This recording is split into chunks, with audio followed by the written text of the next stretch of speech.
Hello everyone. आज हम start करने वाले हैं reflection of light.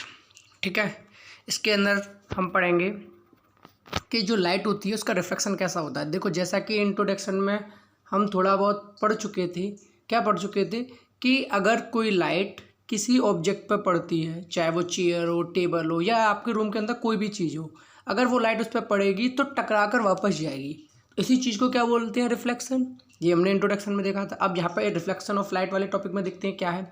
A highly polish surface such as mirror reflect most of the light falling on it. You are already familiar with the law of reflection of light. जो highly polish surface होते हैं, highly polish surface मतलब जो smooth होते हैं काफ़ी, जैसे कि मिरर हुआ, वो क्या करता है, उसके ऊपर जितनी भी लाइट पड़ेगी, मिरर के ऊपर जो भी लाइट पड़ेगी वो क्या करेगा, वो उसे रिफ्लेक्ट कर देगा। मोस्ट ऑफ द लाइट को क्या कर देते हैं? रिफ्लेक्ट कर देते हैं।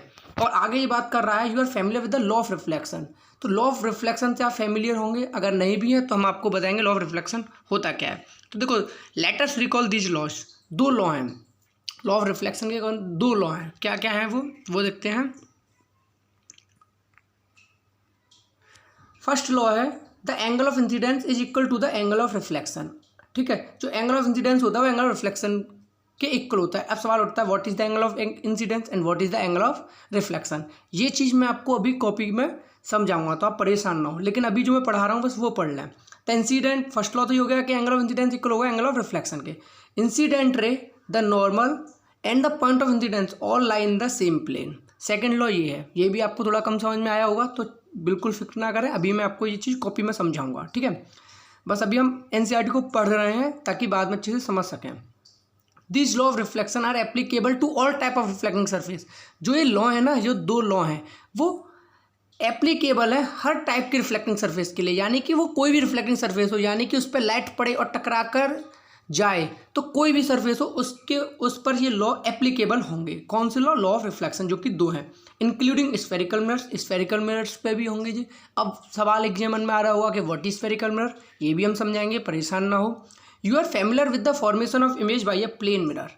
आप फैमिलियर होंगे कि जो इमेज फॉर्म्ड होती है प्लेन मिरर के अंदर। प्लेन मिरर मतलब क्या है? जो कि हमारे घरों में नॉर्मली मिरर होता है। वो कैसा मिरर होता है? प्लेन मिरर, जिसमें कि शेविंग करते हैं लोग, या ब्यूटी पार्लर, या जो भी अपना चेहरा वगैरह देखना होता है, वो सब कहाँ होता है? प्लेन मिरर में होता है। What are the properties of the image? क्या प्रॉपर्टी होती है इमेज की?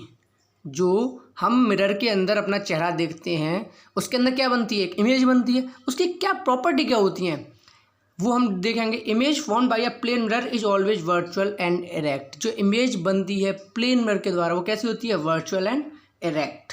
यहाँ पे आपको एक कन्फ्यूजन आ सकता है कि सर वर्चुअल मतलब क्या होता है, इरेक्ट मतलब क्या होता है। देखो, वर्चुअल का मतलब होता है कि एक्चुअल में कुछ ऐसा नहीं है, इमेजिनेशन में है। यानी कि देखो, आपके पीछे, मिरर के पीछे जो इमेज बनती है आपकी, वो एक्चुअल में तो कोई इमेज नहीं होती, वो एक इमेजिनेशन होता है। ऐसा लगता है कि वहाँ कोई है, पर एक्चुअल में तो नहीं होता। उसे हम बोलते हैं वर्चुअल। और इरेक्ट मतलब क्या होता है? इरेक्ट मतलब होता है सीधी। सीधा मतलब क्या? जैसे कि मान लो आपका मुंह ऊपर है, पैर नीचे है, तो आप शीशे के सामने खड़े होंगे तो ऐसा नहीं होगा कि पैर आपके ऊपर हो जाए, मुंह नीचे हो जाए।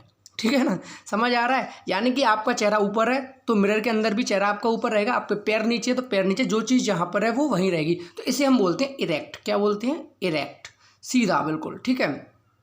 The size of the image equal to that of object. जो साइज होगी इमेज की वो इक्वल होगी किसके? ऑब्जेक्ट के। ये भी क्लियर है कैसे? कि अब मान लो ऑब्जेक्ट है, वो पतला है तो इमेज भी पतली बनेगी, मोटा है तो इमेज भी पतली है, लंबा है तो उतनी ही इमेज बनेगी। ऐसा नहीं है कि साइज में कोई डिफरेंस आ जाए। तो पहली प्रॉपर्टी क्या थी कि इमेज बनती है वर्चुअल एंड इरेक्ट। दूसरी प्रॉपर्टी क्या है? प्लेन मिरर के अंदर जो इमेज बनती है कि जो साइज होता है इमेज का वो इक्वल होता है। The image formed is behind the mirror. जो इमेज बनती है वो मिरर के पीछे बनती है। ठीक है। As the object in front of it.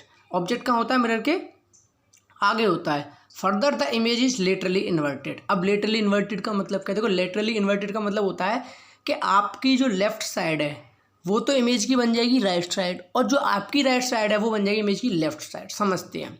आप मान लो एक मिरर के सामने खड़े हो गए, क्लियर है? आप अपना लेफ्ट हैंड उठाएंगे तो इमेज में आप देखोगे कि इमेज का राइट हैंड उठेगा। अगर आप अपना राइट हैंड उठाओगे तो इमेज का क्या उठेगा? लेफ्ट हैंड उठेगा। यानी कि जो हमारा लेफ्ट था वो इमेज का राइट बन गया, जो हमारा राइट था वो इमेज का लेफ्ट बन गया। तो इसी को हम कहते हैं laterally inverted. I think clear हो गया होगा।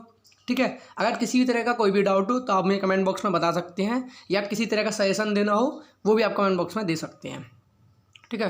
How would the image be in the reflecting surface are curved, image कैसी होगी अगर रिफ्लेक्टिंग सरफेस हमारे कैसे कर्व्ड हो। अभी हमने जो बात की उसमें हमारा जो रिफ्लेक्टिंग सरफेस है वो कैसा है, सीधा बिल्कुल स्ट्रेट है। प्लेन मिरर कैसा होता है आपका, बिल्कुल स्ट्रेट होता है।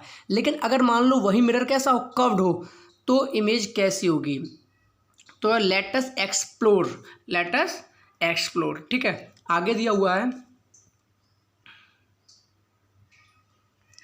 कि the curved surface of shining spoon, जो हमारी स्पून होती है, शाइनिंग स्पून होती है, उसका आपने स्पून देखी हुई है, कर्व्ड सरफेस होता है, could be consider as curved mirror. कैसा मान सकते हैं उसे हम, कर्व्ड मिरर की तरह मान सकते हैं। यानी कि अगर मिरर, वो जो स्पून है आपकी, वो किसकी तरह बिहेव करती है, कर्व्ड मिरर की तरह, ठीक है। The most commonly use type of curved mirror is the spherical mirrors. जो कर्व्ड मिरर होते हैं मोस्टली वो हमारे कैसे होते हैं, स्फेरिकल मिरर्स होते हैं। अब स्फेरिकल मिरर क्या होता है ये मैं आपको अभी समझाऊंगा। The reflecting surface of such mirrors can be considered to form a part of surface of sphere. जो रिफ्लेक्टिंग सरफेस होता है इन मिरर्स का, कैसे मिरर्स का, जो कि कर्व्ड मिरर है, जो कि स्फेरिकल मिरर है, उनका जो रिफ्लेक्टिंग सरफेस होता है वो कंसिडर किया जाता है to form a part of surface of sphere, ठीक है। कि वो सरफेस जो स्फीयर है उसका एक पार्ट है। जो रिफ्लेक्टिंग सरफेस है वो क्या है, कि स्फीयर के सरफेस का पार्ट है। Such mirror whose reflecting surface are spherical are called spherical mirror. तो जो मिरर जिनका reflecting surface, whose reflecting surface are spherical, जिनका रिफ्लेक्टिंग स्फेरिकल होता है उन्हें हम क्या कहते हैं, spherical mirror. We shall now study about spherical mirror in some detail. तो स्फेरिकल मिरर के बारे में हम आगे डिटेल में स्टडी करेंगे, ठीक है। देखो अब हम डिस्कस करते हैं लॉ ऑफ रिफ्लेक्शन। देखो वैसे तो मैंने एनसीईआरटी पढ़ा दी, अगर आपको समझ ना आया हो तो आप देखो यहाँ समझ सकते हैं। लॉ ऑफ रिफ्लेक्शन, हमने लॉ ऑफ रिफ्लेक्शन किसका पढ़ा, प्लेन मिरर के अंदर, ठीक है। तो देखो लॉ ऑफ रिफ्लेक्शन क्या है, देखो प्लेन मिरर को जो शो करते हैं वो एक सीधी लाइन से करते हैं।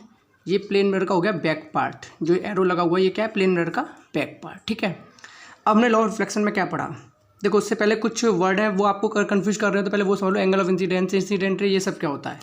मान लो ये कोई सोर्स है, यानी कि ये ट्यूब लाइट है, यहाँ से लाइट आई, तो जो लाइट किसी सोर्स से आती है कहाँ तक, उस ऑब्जेक्ट तक या मिरर तक, उस रे ऑफ लाइट को हम कहते हैं इंसिडेंट रे। यानी ये लाइट आई, ठीक है, ये रे ऑफ लाइट आई, ये रे ऑफ लाइट टकराने से पहले कहाँ से आई है, जो ये लाइट है टकराने से पहले, ये क्या है, इंसिडेंट रे। हम इसे क्या बोलेंगे, इंसिडेंट रे, इंसिडेंट रे, ठीक है। अब जिस पॉइंट पर टकराई उसे हम बोलते हैं पॉइंट ऑफ इंसिडेंस। क्या बोलते हैं, पॉइंट ऑफ इंसिडेंस। जिस सरफेस पर टकराई है उसे क्या बोलेंगे, पॉइंट ऑफ इंसिडेंस, ठीक है। अब पॉइंट ऑफ इंसिडेंस से क्या करते हैं, नॉर्मल खींचती है। नॉर्मल मतलब परपेंडिकुलर बनाते हैं, जो कि किसके परपेंडिकुलर होती है, इस सरफेस की, जो ये मिरर है इसके सरफेस की। तो हमने यहाँ पे एक परपेंडिकुलर बनाया, ठीक है। ये किसके परपेंडिकुलर है, सरफेस के, याद रखना सरफेस के परपेंडिकुलर बनाया, तो ये नॉर्मल हो गया। तो इंसिडेंट रे जो आई, उसने जो एंगल बनाया नॉर्मल के साथ, हम इसे कहते हैं एंगल ऑफ इंसिडेंस। किसे कहते हैं, बिल्कुल क्लियर हो गया कि जो इंसिडेंट रे ने नॉर्मल के साथ एंगल बनाया उसे हम कहते हैं एंगल ऑफ इंसिडेंस। तो इंसिडेंट रे क्लियर हो गया, एंगल ऑफ इंसिडेंट क्लियर हो गया, पॉइंट ऑफ इंसिडेंस क्लियर हो गया। टकराने के बाद लाइट क्या करेगी, वापस जाएगी। टकराने के बाद लाइट मान लो यहाँ से वापस चली गई, तो इसे हम बोलते हैं रिफ्लेक्टेड रे। क्या बोलते हैं, रिफ्लेक्टेड रे। तो एक था इंसिडेंट रे, एक है रिफ्लेक्टेड रे। इंसिडेंट रे मतलब क्या, जो लाइट पहले आई, रिफ्लेक्टेड रे टकराने के बाद, ठीक है। तो टकराने के बाद उसे क्या था, रिफ्लेक्टेड रे। तो हमारा फर्स्ट लॉ यही था। फर्स्ट लॉ क्या था कि जो एंगल होता है, एंगल ऑफ इंसिडेंस क्या है, इंसिडेंट रे और नॉर्मल के बीच का एंगल, और एंगल ऑफ रिफ्लेक्शन क्या है, रिफ्लेक्टेड रे और नॉर्मल के बीच का एंगल। तो ये एंगल ऑफ इंसिडेंस, ये एंगल ऑफ रिफ्लेक्शन। तो फर्स्ट हमारा यही था लॉ कि angle of incidence is always equal to the angle of reflection. यानी कि जो इंसिडेंट रे जितना होगा उतना ही हमारा एंगल ऑफ रिफ्लेक्शन होगा। क्लियर है। अगर मान लो 30 डिग्री है तो ये भी 30 डिग्री ही होगा। तो ये था हमारा फर्स्ट लॉ। सेकंड लॉ क्या था, सेकंड लॉ था हमारा incident ray, reflected ray and the normal all lie in the same plane. इस बात का मतलब क्या है, देखो दो तरीके के प्लेन होते हैं। एक प्लेन ये है कॉपी वाला, ठीक है। एक मान लो कोई वर्टिकल प्लेन है, ठीक है। अगर हम बात करें दो तरीके के इसकी, ये मेरा जो हैंड है ये वर्टिकल प्लेन है, ये मेरा हॉरिजॉन्टल प्लेन है। अब मेरे को एक बात है, इंसिडेंट रे आई किस वाले प्लेन पर आई, हॉरिजॉन्टल प्लेन पे। नॉर्मल कहाँ है, हॉरिजॉन्टल प्लेन पे। रिफ्लेक्टेड रे कहाँ, हॉरिजॉन्टल पे। यानी एक ही प्लेन पे तो लाई कर रही है। ऐसा तो नहीं है कि इंसिडेंट रे तो आई हॉरिजॉन्टल पे, लेकिन जो नॉर्मल खींची वो इस वाले प्लेन पे खींची। या मान लो रिफ्लेक्टेड रे है वो इस वाले प्लेन पे गई। ऐसा तो नहीं ना एक ही सरफेस पे है, incident ray, reflected ray and the normal all lie in the same plane, जो कि हॉरिजॉन्टल वाला है। अगर हम यहाँ एज्यूम करें तो अगर मान लो इंसिडेंट रे यहाँ आती और रिफ्लेक्ट होकर यहाँ से जाती और नॉर्मल यहाँ होता, तो यानी कि तीनों इंसिडेंट रे, रिफ्लेक्टेड रे और नॉर्मल वो इस वाले प्लेन पर होता, यानी वर्टिकल वाले पे होता। तो क्लियर है कि incident ray, reflected ray and the normal all lie in the same plane.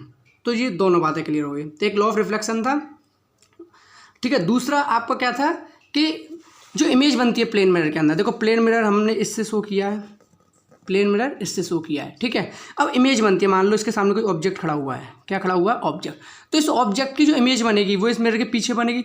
तो वही कैरेक्टरिस्टिक बताई गई थी, यानी कि प्रॉपर्टी बताई गई थी कि इमेज कैसी बनेगी। तो पहला, इमेज इसके पीछे बनेगी। इमेज कैसे बनेगी, अगर ये ऑब्जेक्ट है तो ये क्या है, इमेज है, मिरर के पीछे बनी, तो ऑब्जेक्ट की इमेज बनी।